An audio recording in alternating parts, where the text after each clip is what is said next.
The NBA slate breakdown. I'm Jason Gilbo. With me is Brent Hyde. And taking a look at tonight's 5 game slate, it's weird. It's kind of throwing me off because yesterday we had the huge 10 game slate. Wednesday it's usually big, but we just got 5 games. Yeah, this week has been really weird with the way the games are spread out across the days. We have some smaller slates on days that we would not expect to have them, but this is a ugly slate. I think if I guess it's site specific on DraftKings, this slate is ugly, but if you're playing on FanDuel, this slate is a little bit better. Yeah, a little bit more of a lenient pricing over on FanDuel. So yeah, I'm in agreement. In terms of like injuries, I mean, it's not a ton to look at tonight. We got some news on the Pistons, who we'll talk about here. Basically, all the injuries are in this first game.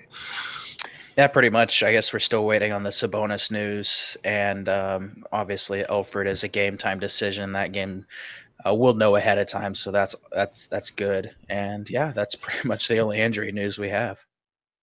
Yeah, so let's dive in here. Indiana, Detroit. On the Indiana side, they're on a back-to-back. Not really a tremendous matchup for them going up against Detroit. Like, I'm okay with the backcourt guys, I guess, in GPPs. But it's really not the best spot. I mean, Avery Bradley's obviously a pretty good defender. I'm going to see some time on Oladipo. They do lose Stanley Johnson. I guess that's kind of one of the downgrades for that defense. Yeah, it really is. I do have a little bit of interest in a few guys. As you mentioned, the backcourt is pretty much where I'm looking to attack. Collison's a very interesting option. He's fairly cheap across the industry. He's at 6,200 on DraftKings, kind of lumped in there with a few other guys that I like tonight. Um, I think you could also look at Corey Joseph as a cheap option here. Both have the ability to kind of hit from three, which is where Detroit has really struggled this season. Other than that, I think Bogdanovich is a little bit interesting as well. We saw him kind of get his minutes cut a little bit last night because Lance Stevenson came out and was having a good Lance Stevenson game. I don't expect that to happen tonight. No, I don't either. And really, when you look at the front court, if Sabonis is out, obviously we've seen Thaddeus Young kind of rack up a ton of minutes. Hasn't been the most productive fantasy points per minute player, but if he's still going to be playing basically 35 plus, I don't think he's a bad cash game option. I'll probably look elsewhere in GPPs. I don't hate him on FanDuel because he does have some steal upside, but obviously not a favorite play. Not really a great option in my eyes. Again, it will depend a little bit on Sabonis. If Sabonis sits, then you can expect Thaddeus Young to play at a lot of minutes. I mean, if you just look 38 minutes against New Orleans, um, 36 against the Knicks, he will play a lot of minutes, and he does make for a decent cash game play. And if this game somehow, if Indiana is able to kind of force this game into transition against Detroit, Detroit does struggle defending in transition, and Thaddeus Young is one of the better players on the Pacers team whenever they're actually out running in transition. So he does make for a decent option in cash games because of that. Any interest in Miles Turner tonight? Not really. I don't know. There's just not. There's other options that I would rather go with in this price range at center. Yeah, I'm in agreement. I mean, Detroit's been pretty good against centers this season. We've seen Drummond kind of pick up his defensive play this year, which has been pretty impressive. He's usually a guy that I didn't mind attacking last year, but this year it's been a little bit different. So yeah, I think Turner's a guy like. There's just Horford, there's Brook Lopez in that range that I just don't see myself going there. Yeah, he's not really on my radar tonight. On the Detroit side, I like Reggie Jackson tonight. Decent spot here against Darren Collison. Same with Avery Bradley. Like, I'm okay with using these backcourt guys. They're reasonably priced. Indiana's a defense that, something I don't mind, attacking. I think when this totals come out, Detroit should have actually somewhat decent implied total.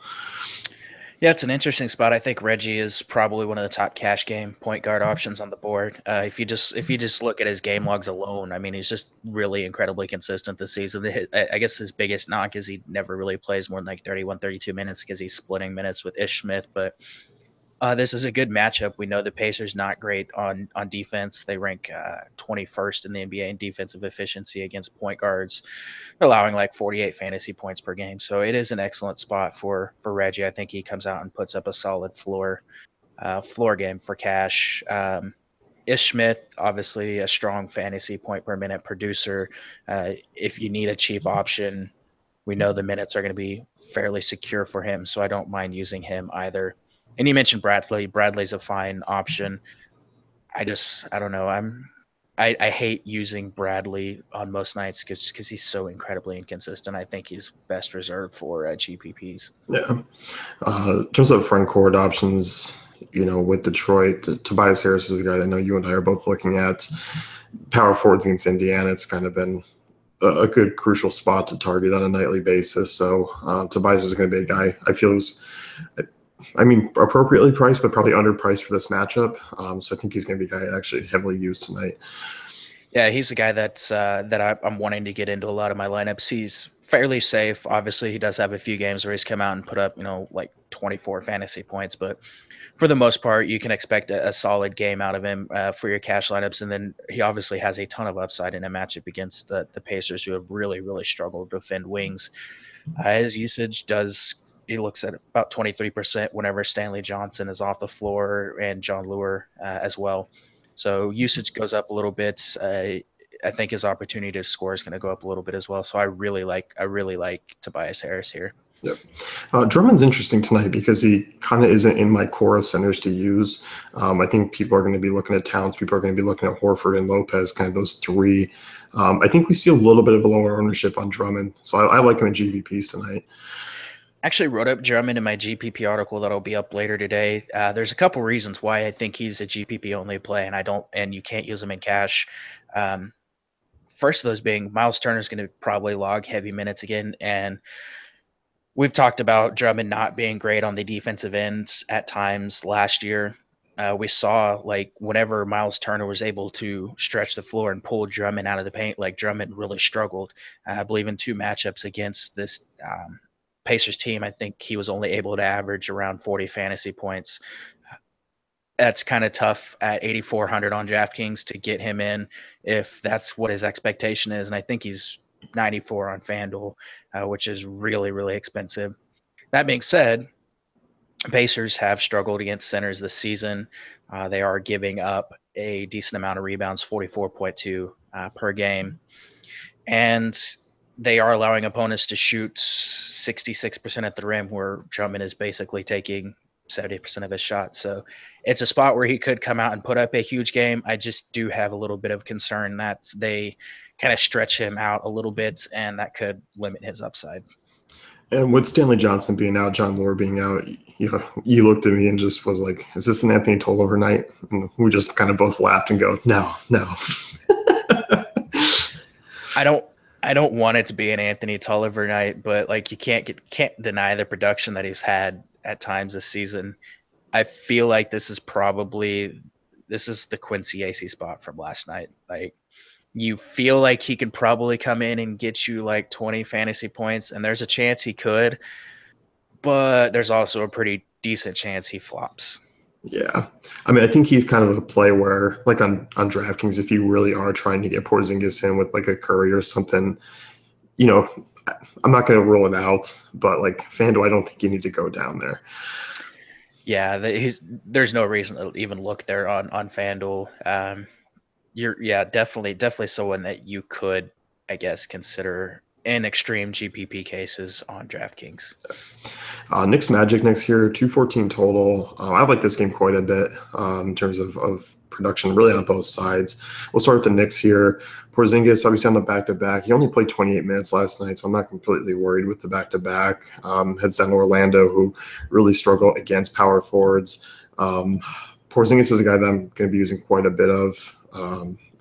There's no other way to put him. His usage rate right around 35%. He's just been an animal. Yeah, I think Porzingis is probably the safest play on the board. If you're building cash lineups, I think you really just have to consider Porzingis just because the production, you're going to get out of him. Again, that massive 35% usage rate, I believe, leads the NBA in usage.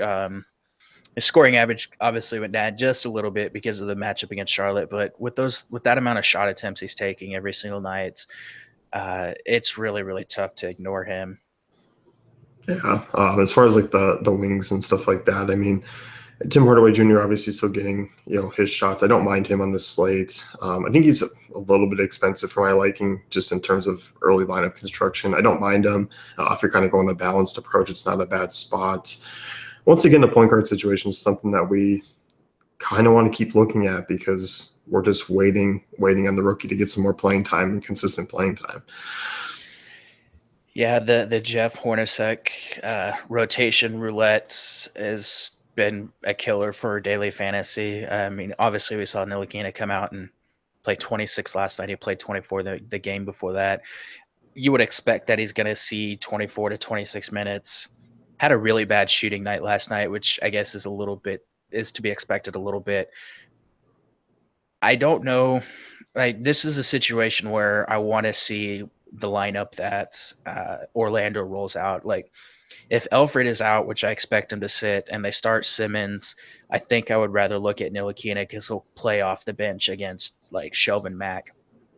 If Alfred plays and like Simmons comes off the bench, I think I will probably fade Ntilikina because I think the length of Simmons and the rest of the people that are going to be in that lineup with him can kind of hurt Ntilikina tonight. Yeah. I think the only guy for the Knicks I had some interest in was Courtney Lee. Is more of just a punt spot at shooting guard on FanDuel. He's been a guy who's been, pretty much around 2 steals per game this year. 20, 25 FanDuel points. I mean, that's really about what you're going to get out of him. I don't expect anything more. There's not a lot of flashy upside, but he's one of those ones. He kind of falls into the Sheldon Mack play where, if you're trying to get a Curry and you're trying to get some of these bigger guys in the Towns or something like that, like I'm okay with using them in GPPs, even though they're not a ton of upside. Yeah, like I think on DraftKings, as you and I were talking before we started recording, like you're gonna have to make some rather uncomfortable decisions if you're wanting to build a lineup with a couple of these higher price guys, and Lee is one of those uncomfortable decisions that you may have to resort to. Should I give my hot take of the night about the Knicks? Yeah, fire away. I think Cantor is the absolute worst play on the board tonight. Like on this entire slate, I think Cantor is the biggest trap of the night. Um, if you've watched the Magic play, they're running a lot of offense where they're pulling Vucevic out of the paint, stretching him out to the 3-point line, and running some sets that way. They're running some like wedge sets where they'll spread the defense out, and we know Cantor is a very rigid center. He cannot move his feet very well. He sucks on defense. He can't defend on the perimeter at all.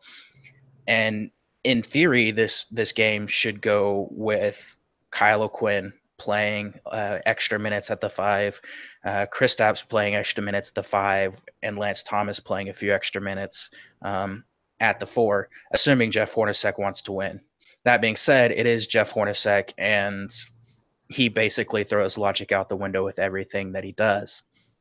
I still think Cantor is a trap play. I think Kyle O'Quinn is the right move in the spots, and I strongly recommend Cantor fade tonight. And we don't record again until Monday, so we're going to hold on this and make sure we're gonna keep tabs on this one. But no, it's funny because I mean I brought in that Cantor was an interesting play tonight, and you've talked me off of him basically because of that, and the fact that his prices are up there. I mean, 68 on FanDuel, 62 on DK. He only gets you 20, 22 points. You're not taking that at that price, especially on a night where centers should be pretty high scoring with some of these other guys, and you get a pretty big difference. Like it's going to be, you're not cashing with that. So, I think, you talked me off of him. Not that Cantor's an easy guy to talk me off of. So let's look at this Orlando side. Obviously, Elfrid Payton, if he sits tonight, we both were looking probably not. Skip shoot around, still tightness in that hamstring. Simmons and Mack have been those guys. And I kind of echoed my thoughts here that Mack is basically a guy that you can look at if you're just trying to get in some of those bigger plays like Irving, Curry, Towns. Because he's not a tremendously efficient. He's not like a guy who's just going to fill in and get you 30 points. Yeah, he's more of a FanDuel play for me because he's still priced fairly cheap. He's 3,600 there. So if you're looking to pay up at like center and power forward, you could look at Mac there. DraftKings, I'm off. He's pretty much off my radar. He's 4,400. I just don't really have any interest in him there. We saw Sunday Jonathan Simmons get the start at point guard. He's very, very interesting at his price on both sides. I think I like him a little bit more on FanDuel because he's small forward eligible there, and he's fairly cheap at only 4,800. I think Evan Fournier is in an excellent spot, although his price is a little tough to stomach because he has risen a little bit. And Aaron Gordon, I think, is probably the top GPP play option from the Orlando Magic side of this game. Yeah, I'm in agreement.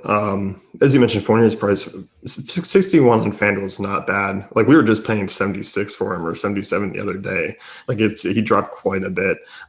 As you mentioned on DK 67, that's a little bit steep for me, but pretty decent usage in this offense. He's playing heavy minutes. Obviously coming off a bad game. Like I'm okay going back to the well here.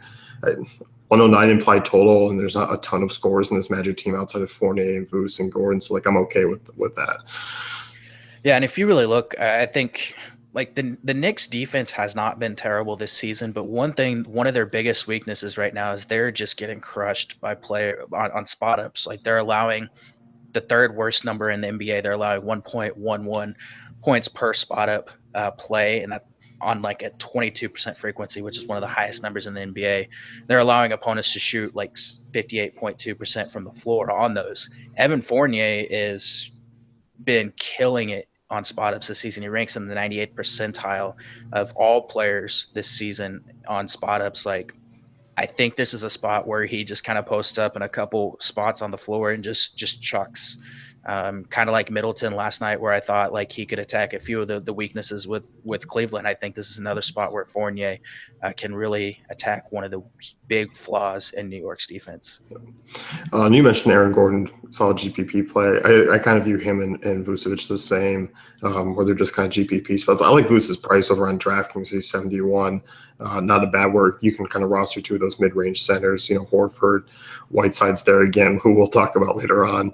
I don't mind him in GPPs. I'm probably not going to be looking at them in cash. Yeah, it's kind of the same boat for me. Again, he's second on the team in spot up efficiency. He's another player that spots up really well. I think you can look at him in GPPs. I don't know that I could go there in cash, mostly because of that price. There's a few other options I think are better in cash games. Yep. Lakers Celtics next year. Boston 9-point favorites, 208 total. Lakers are currently the only team that's under 100 implied total. I don't have a ton of interest in this Lakers team outside of really basically what's going to be pretty chalky tonight. And that's Kuzma because he's logging heavy minutes with Larry Nance being out and Brook Lopez. Like those are the only two Lakers that I'm actually on. Yeah, it's pretty much the same boat for me. I think this is a spot where Kuzma can come out and put up a decent game. I'm not going to force any Lakers exposure in this matchup, though. Obviously, we know Boston's excellent on defense. There's a little bit of blowout risk here, but it's tough to ignore the production that Kuzma has had since entering the starting lineup. Yeah, it really has. And you just kind of think, they're still priced pretty much at a reasonable rate. They didn't take a huge jump, both him and Lopez, after those big games on the West Coast. So like I'm okay with still using it. If they were another $1,000 expensive, I'd kind of be like, it's easier to fade, but it's kind of tougher here. And we've seen Lopez actually have success against Al Horford in his career. Obviously, it's a little bit different with this Boston team now, and of course with this Lakers team. But if Lopez is going to continue to play heavy minutes, 29, 30, 31 in his last three, I don't hate the option at 6,100. Yep. Guys like Lonzo Ball, Jordan Clarkson, Brandon Ingram, not really on tonight. Ingram we'll save for tomorrow. Yeah, Ingram, obviously, if you're looking for someone that's just going to log a bunch of minutes, Ingram is, I guess, in play. I just don't see him having a lot of upside. Same with like Lonzo Ball. I don't really want to go there. I think this is a situation where Marcus Smart kind of comes in and asserts his dominance on Lonzo Ball. We were talking about that before the game or before the recording. Clarkson, I'm not really on either. Yeah. As far as Boston goes, this is kind of a spot where, I like the big guys of Irving and Horford. And I kind of see some worry in this one where things are pretty spread out and we don't really hit true ceilings. I still think Irving's my favorite play from this one. He's my favorite point guard on the night just because the usage is so high. He's just so involved in this offense. And obviously a matchup against the Lakers is big. A little bit cheaper than Curry. You and I were talking Curry has the higher upside in a great spot as well against Minnesota. Irving's the guy that I trust in cash games. I don't even mind him in GPPs just because we can see still, 45, 50 plus game out of him. Yeah, and if this game does stay close, which obviously apparently we know nothing when it comes to blowouts. Thank you, Oklahoma City Thunder. If this game does stay close, obviously we know Irving could put up a huge game against this Lakers team. So I like him in cash. I like him in GPPs. I think I prefer Curry a little bit more in GPPs than Irving, but it is an excellent spot for him. You could talk me into just about anyone from the Boston side of this game, except maybe a Tatum. We were talking about him before we started recording with Morris being back. That could hurt Tatum a little bit, but um, I think my top option from the Boston side, personally, and this is just a price play, is going to be Marcus Smart. I wrote about him in my GPP article. He will get some run with the second unit if this game blows out. And there's just massive amounts of upside with the Lakers being a team that turns the ball over a lot. Yeah, I'm in agreement. I mean, Smart's a guy, high energy guy off the bench, like you said, can't get those defensive stats. Could get some extra run in the blowout, so I'm cool with him. Um, Jaylen Brown's interesting, I think, over on FanDuel. He's only 5,500, and you have to roster two small forwards. Should be right around probably 25, 30 fantasy points as he has most nights outside of the last one. Obviously, decent spot against the Lakers. So he's probably the only guy that I'm considering. I'm in agreement. Jason Tatum's a guy that I think a lot of people will just chase the points from, even though he's cheap. There was all these articles and stuff flying around Twitter. He's a Twitter favorite right now from Boston. You see a lot of stuff on him, so he gets that extra buzz. Yeah, he's obviously garnering a lot of attention because of how well he's been playing. I don't know that I want to go there tonight. I am a little bit interested in Morris if we find out that he's gonna play a few extra minutes. Even at 23 minutes against Orlando, he managed to put up 26 fantasy points. It was a bad Lakers team. He's probably in play on DraftKings at only 4K. What is he on FanDuel? He's 4,100 on FanDuel. He might be a safe cash game option even if he's only going to play 24 minutes. But if we get word that his minutes are going to go up closer to 30, then I think you can lock him in. Yeah. Actually, I want to go back to Julius Randle real quick. I don't think he's a bad GPP play tonight. He's been terrific in terms of fantasy points per minute this year. It's just been the minutes haven't been there. And they haven't really been there each of the last two games that Nance has been out either. But if we get a little extra run in terms of blowouts, if, we just look and see Randall gets a few extra minutes because he matches up well.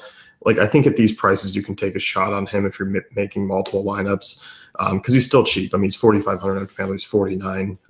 He's seen a decent usage, so I'm okay with him in tournaments.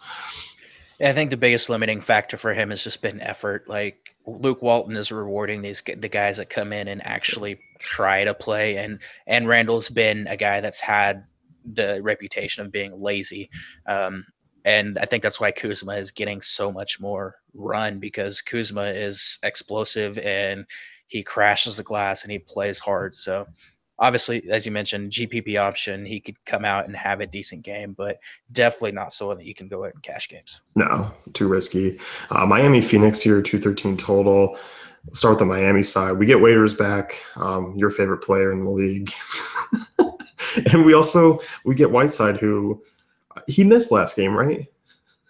He might as well have missed last game. Getting benched, and I saw headlines. I guess the team wasn't happy with him, and he made a bunch of bad comments about the coach, about Spoelstra, and like all the team captains had to sit down and talk to him about his attitude. Um, I don't know what to do with him tonight. Like if he's gonna come out and have a bad attitude, I don't want anything to do with him. But it's also one of those spots where he could come out, be pissed off, and just put up a huge game. I'm okay taking the chance with him on DraftKings again, where he's got that significant discount. FanDuel at 9K, I just don't think I can do it. It's one. I mean, I don't even think it's that great of a spot for him against Phoenix. I just don't. I mean, I know last year he played pretty well in the one game. It was over 50 fantasy points, but I'm just not. I'm not comfortable in this spot. I just think the pace is fairly high in this one.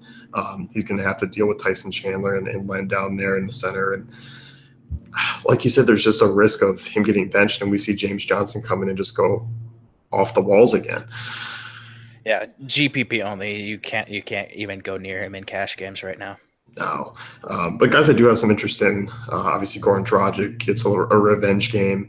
Obviously, a great spot. Phoenix still lacks against point guards. Him and Waiters. Waiters, obviously, a GPP guy. His price. He's got the baby narrative, but I guess the narrative's all around for this Miami team.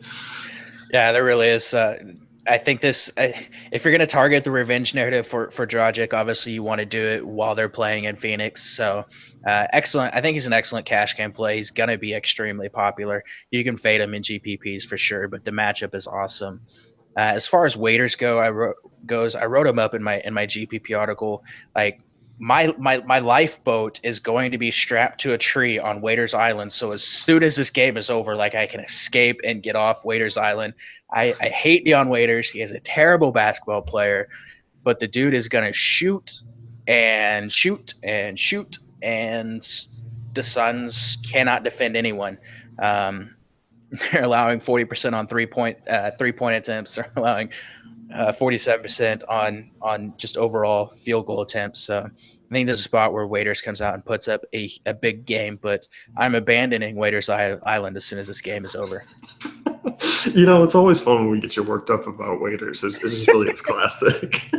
I I want to I want to tell people this because this is something, and I 100% not lying about this. In my phone, and like I have text replacement. When my phone sees Dion Waiters, it replaces his name with a trash can emoji. Like Dion Waiters is bad, but it's an excellent spot for him. So if he scores over 40 fantasy points tonight, I think you got to switch it to like a money, the money emoji. I think you have to. I'll do that. I'll do that for one game. Any interest in some of these other Heat guys, Josh Richardson, Tyler Johnson, some of these guys, Justice Winslow? I think you might be forced into like a Richardson or Tyler Johnson play just because of how roster construction can go on like DraftKings. Richardson's a fine option on FanDuel. I don't hate either one in GPPs. They're both guys that have upside in the spot. Yeah, Richardson's been a guy I feel like I've talked about a little too much this year so far because he hasn't really produced all that much. I mean, 0.66 fantasy points per minute. He's not a big usage guy. You kind of just got to hope that the shot's falling, and that's only really happened once or twice this year. He does have some upside just in terms of his defensive stats. He can fly around. So, yeah, I mean, I'm okay with him in GPPs. And the mints are going to be there. It's just I know the floor with him already. Yeah, the floor is like negative points with Josh Richardson, but I mean, if you're relying on a guy who needs his shot to fall to reach value, no better spot than against the Phoenix Suns for that to happen. Yeah, and on the Phoenix side, I don't have a lot of interest here because it's a pretty tough spot for their point guards. Dragic's a decent defender. Booker's a guy I just feel like is a little bit too expensive for tonight's slate, so.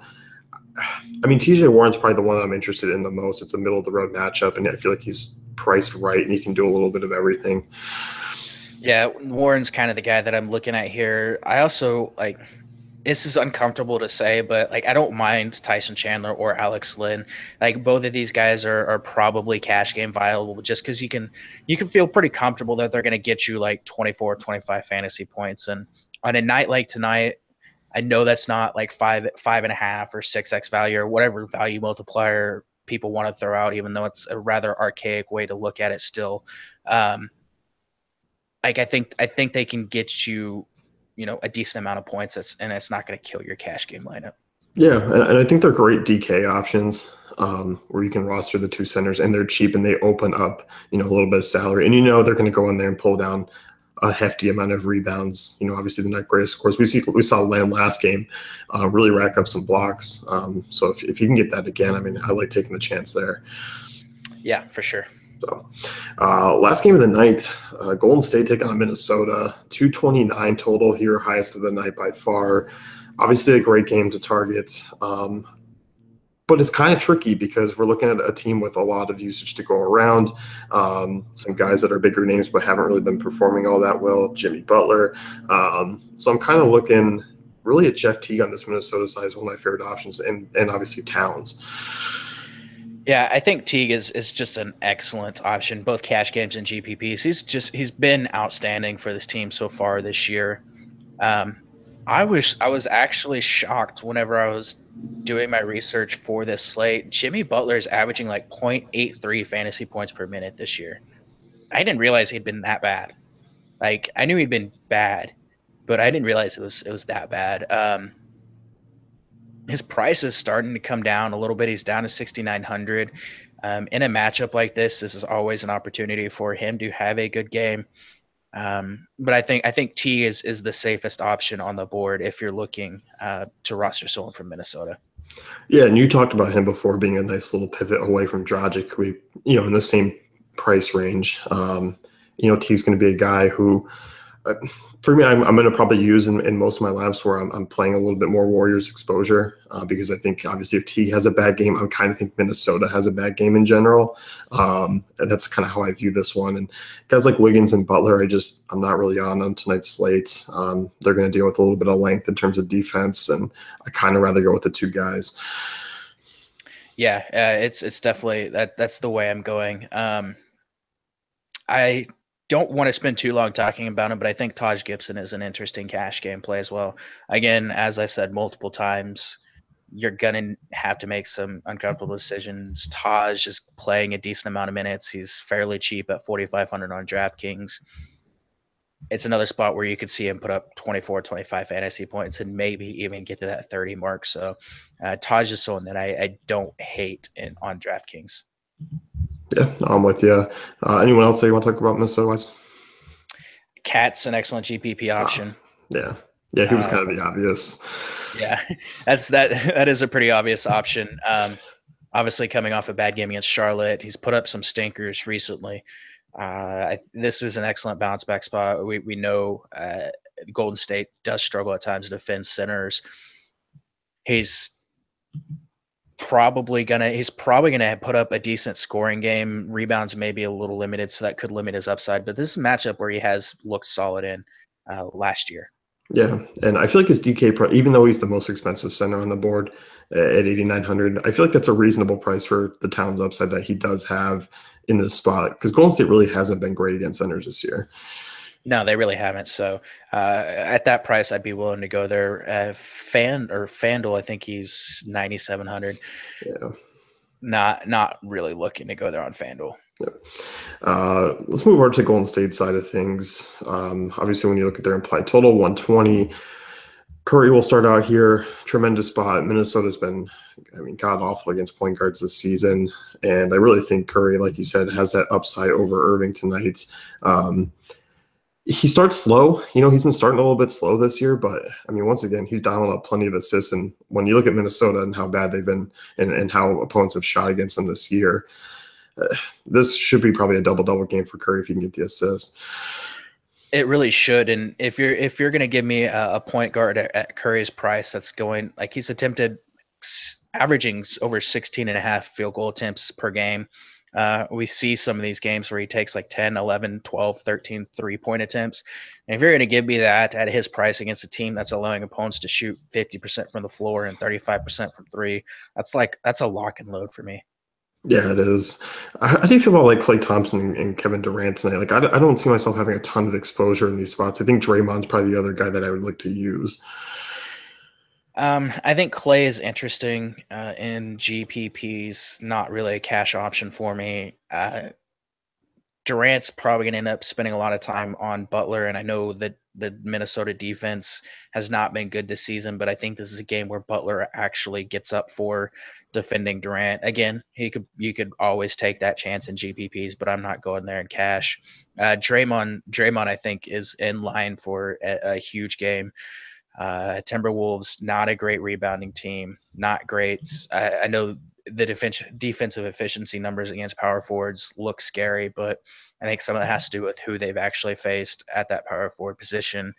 I think this is a spot Draymond actually comes out and puts up a big game, and we've seen him actually play significantly better recently. He scored over 15. He scored 15 or more real points in his last 4 games, so it's starting to turn around for Draymond. Yeah, his assist numbers have been really solid this year. He's another guy. I just think you look this type of matchup. I mean, like you said, the DVP numbers, I'm not too. They should be a little bit skewed in terms of who Minnesota has faced. And Gibson's obviously not a bad defender, but Draymond's just a guy who different type of breed. Yeah, for sure. So that's it for us. I think I know where you're headed in terms of the top scorer tonight. So I'm not going to say Curry. We gotta go someone else. I can't go with Curry, huh? So if it's gonna be like that, then I'm gonna say Kyrie. All right. I mean, is Porzingis just not like an obvious option? I mean, it's pretty obvious. Oh, before we get out, Sabonis has been ruled out for this game. Okay, so bigger minutes for Thad Young, like we've seen the last few minutes or a few games. So yep. I'll take Porzingis. We know Curry's the guy that you're looking at, you and Irving. Yeah.